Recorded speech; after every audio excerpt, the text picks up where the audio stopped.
धोकटे यांना मारहाणीच्या निषेधार्थ ढालगाव बंद. सांगलीच्या कवठेमहांकाळ तालुक्यातील ढालगाव येथील दिनकर अशोक धोकटे यांना राजकीय कारणावरून शनिवारी सायंकाळी 4 व्यक्तींनी जबर मारहाण केली होती. त्याबाबतची फिर्याद कवठेमहांकाळ पोलिसात दाखल करण्यात आली होती. या मारहाणीच्या निषेधार्थ आज मंगळवार दिनांक 13 जानेवारी रोजी व्यापारी असोसिएशन व ग्रामस्थांच्या वतीने ढालगाव बाजारपेठेतील व्यवहार बंद ठेवण्यात येऊन गावात निषेध फेरी काढण्यात आली आहे. या मारहाणीचा ढालगाव ग्रामस्थातून तीव्र निषेध व्यक्त करण्यात येत असून आरोपींच्यावर कडक कारवाई करावी याबाबतचे निवेदन पोलीस प्रशासनाला देण्यात आले आहे. महाराष्ट्र वेद ब्युरो रिपोर्ट कवठेमहांकाळ.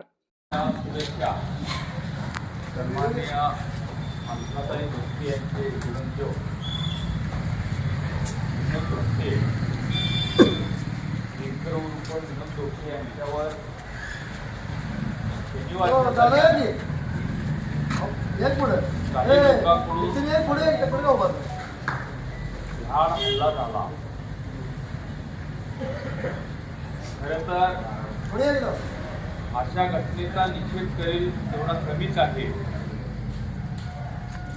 वैचारिक लढाई असू द्या, राजकारण गट तर हे लोकशाहीमध्ये असतातच, पण असं असतानाही गुंडगिरीच्या जोरावर त्रास देणं, मारहाण करणं आणि दहशत माजवणं हे बरोबर नाही. अशा प्रकारचे हल्ले ढालगावमधील ग्रामस्थ कधी थोपवून घेत नाहीत. मागच्या अनेक उदाहरणामधून आपल्याला दिसून आलेला आहे. विनोदचा पक्ष कोणता आहे, पार्टी कोणती आहे, विनोद राजकीयदृष्ट्या कोणाचं काम करत होता हा विषय गौण आहे.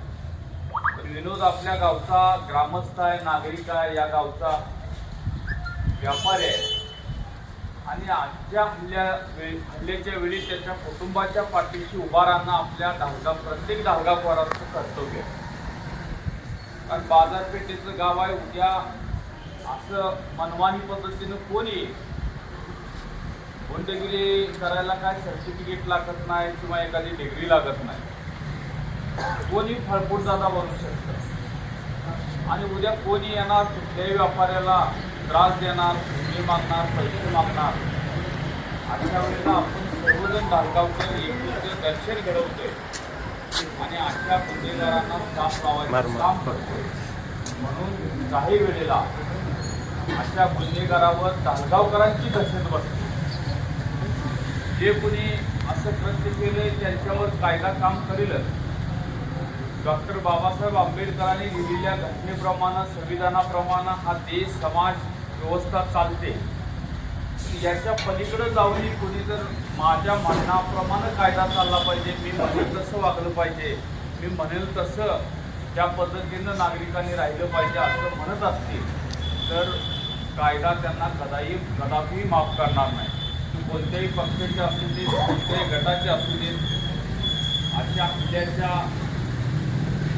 समर्थनार्थ कोणीही नागरिक कधीही उतरणार नाही. आपण सर्वजण या हल्ल्याचा निषेध केलेला आहे.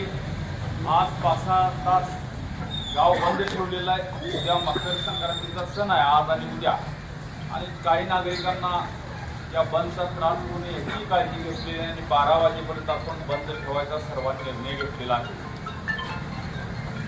पोलीस खात्यानं अशा घटना विनोदच्या बाबतीत घडली, तसेच अनेक अशा घटना घडत असतील गुन्हेगारी वृत्तीच्या. त्या प्रत्येक घटनेचा पोलिसांनी कडक असं कारवाई करून त्यांना पोलीसच खरे दादा आहे हे या गुन्हेगारांना दाखवून दिलं पाहिजे. यासाठी हा आपण निषेध केली आणि गावबंद ठेवलेला आहे. कायदा आपलं काम करेल. आपण पोलिसावर, कायद्यावर विश्वास ठेवूया आणि या घटनेचा पुन्हा एकदा मी निषेध करतो आणि आज या मूक मोर्चाच्या निमित्तानं आता सुरेशनं अतिशय चांगल्या पद्धतीचं विश्लेषण या ठिकाणी दिलेलं आहे. खरं बघितलं तर परवाच्या दिवशी ढालगावचे सुपुत्र दिनकर धोकटे यांच्यावर शनिवारी सायंकाळी जो हल्ला झाला त्याच्या निषेधार्थ हा काढलेला मूक मोर्चा. आणि हा मूक मोर्चा करताना सर्व घरातील लोक, सर्व राजकीय पक्षातील लोक, सर्व ग्रामस्थ, सर्व व्यापारी सर्व शेतकरी या सर्वांनी मिळून घेतलेला हा ग्रामस्थांनी हा जो मोर्चा होता त्याचं निमित्त एवढंच आहे की हा जो कणकणीत बंद पाळून आपण जी ही केलेली आहे त्याचा निषेध करत आहोत. जळगाव हे मुख्य बाजारपेठेचं या परिसरातील डोळ्या गेल्यानंतर असलेलं मुख्य गाव आहे. या ठिकाणी दैनंदिन लोकांच्या जीवनासाठी नेहमीच या ठिकाणी लोकांना यावं लागतं, जावं लागतं, अनेक सुविधाला या ठिकाणी थांबावं लागतं आणि हे परंपरेनं चाललेला हा विषय आहे. या ठिकाणी सगळे जोडून आणत असताना एखाद्या व्यापाऱ्यावर लगतच्या गावातील एखाद्या माणसाने अन्याय करणं ही खरोखर खेळाची बाब